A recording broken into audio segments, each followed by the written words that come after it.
saudara-saudara, kami ingin berbagi perasaan nih ketika anak kami hari ini diminta untuk foto. Apa Bu? Foto buat pendaftaran. Oh, mas foto buat pendaftaran. Sejak dia kelas 1 sampai dengan kelas 3, kami belum pernah foto bersama dengan seragamnya. Nah, ini kesempatan terakhir. Apalagi bagi saya dengan adanya lockdown atau bukan lockdown, di rumah saja belajar itu yang membuat kami prihatin. Nah, kami mengenaskan. Mengenaskan dan memprihatinkan. Sudah nek basa Jawanya itu mempeng. Ya, sudah semangat belajar, mau ujian negara, mau ujian nasional. Ternyata di hari-hari terakhir ada pengumuman merdeka tidak ujian nasional. Biasa. Membuat senang satu sisi, dia tidak cemas, tidak khawatir termasuk orang tuanya. Tapi di sisi lain, lama-lama kok kelamaan ini yang gak jelas gitu ya. Tapi nggak apa-apa, kami mendukung pemerintah supaya sehat gitu ya, jelas. Ya nggak Bu? Iya. Ya. Tapi ya itu tadi, ini kerisauan kami sebagai orang tua ketika anak kami di waktu sudah mau selesai kemudian mendaftar secara online, padahal mungkin yang jadi pilihannya ini anak kami akan praktek ujian juga untuk masuknya. Nah, itu yang menjadi problem yang saya pribadi pikirkan, gimana kalau kesananya ya nanti jangan-jangan disuruh pulang Pak polisi, aparat. Ya kami mematuhi kalau pulang gitu. Itu perasaan kami. Tapi yang jelas hari ini kami boleh dan kami bisa foto bertiga, itu luar biasa. Bagi saya anakku sudah besar, umur 15 tahun, sudah gede, ibunya aja sudah tenggelam di pundaknya. Nah, itu sudah tinggi sekali. Jadi kami suka. Nah, ibu. Apa? Gimana sebagai seorang ibu yang selalu berusaha untuk menjaga dia? Ya, rasanya waktu cepat berlalu ya. Betul. Sepertinya baru kemarin dilahirkan, kok tiba-tiba sudah 15 tahun. Sudah mau SMA dan diserahkan putih biru. Apalagi nanti pilihan SMA-nya tidak sekota, jadi harus pisah. Mau gak mau dia harus mandiri. Belajar mandiri lebih dini. Di satu sisi kami sebagai orang tua juga khawatir dan sedih juga harus berpisah.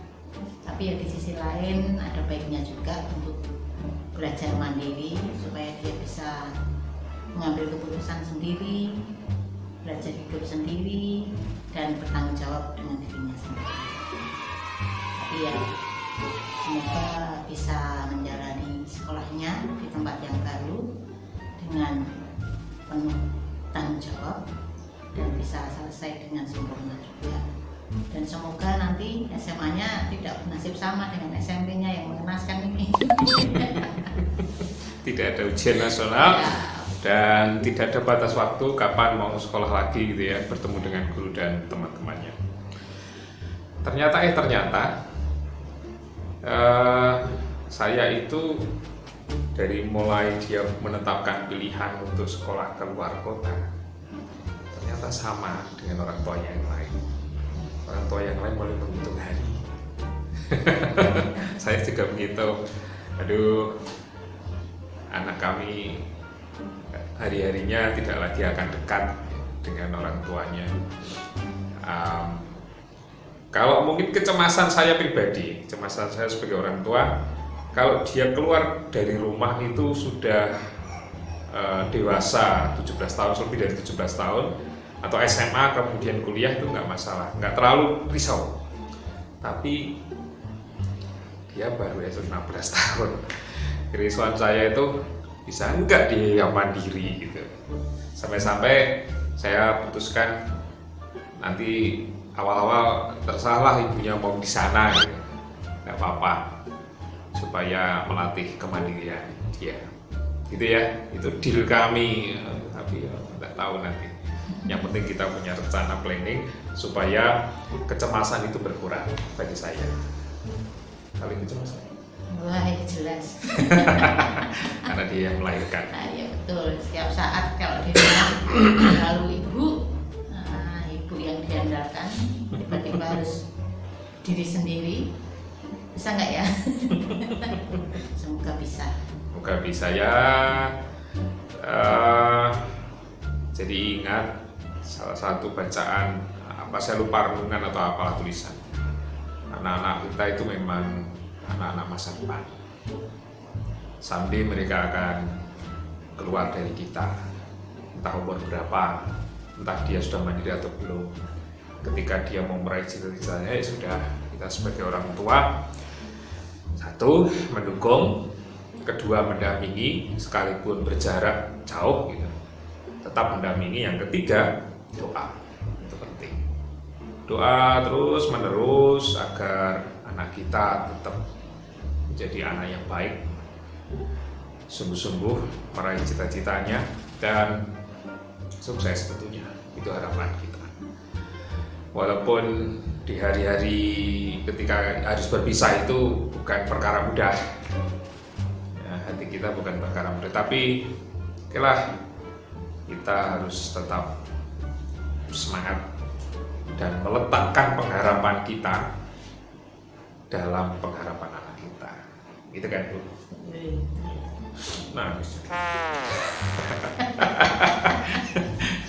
Nah, bagi keluarga-keluarga yang sama perasaannya dengan kami hari-hari ini, satu, karena yang pertama, perasaan kami itu karena anak kami di tengah-tengah pandemi bersama dengan anak-anak yang lain harus libur, harus di rumah saja tanpa ada kapan selesai, itu jadi kecemasan, kerisauan kami, tetapi juga jadi doa kami agar anak kami semakin dimampukan. Itu yang pertama.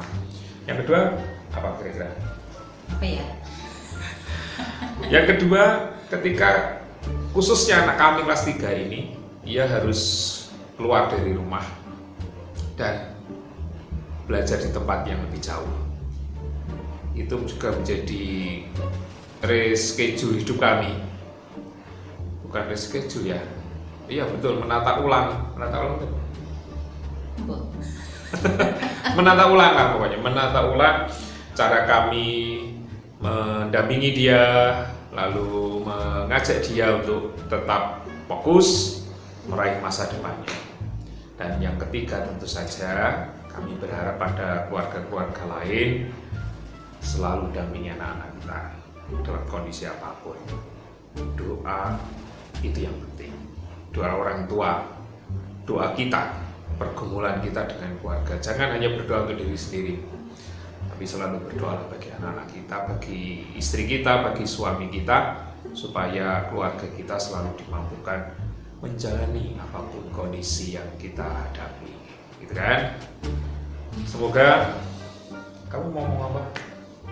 Apa ya? Ya, di tengah kecemasan tetap ada kebanggaan bahwa di umurnya yang ke-15 dia sudah menentukan jalan hidupnya. Itu satu hal yang menguatkan, dan dia berjanji akan mengejarnya sampai titik darah penghabisan. Sip. Semoga video ini menguatkan keluarga-keluarga yang menghadapi hal sama dengan kami. Kami hanya ingin berbagi perasaan, dan barangkali dengan berbagi perasaan ini, pembicaraan kami tadi menguatkan juga bagi Bapak Ibu semua, keluarga-keluarga yang sedang menghadapi hal yang sama. Kiranya kesempatan ini, percobaan ini memampukan kita untuk memaknai apa yang harus dilakukan oleh orang tua terhadap anak-anak dan masa depan mereka. Terima kasih, Tuhan berkati.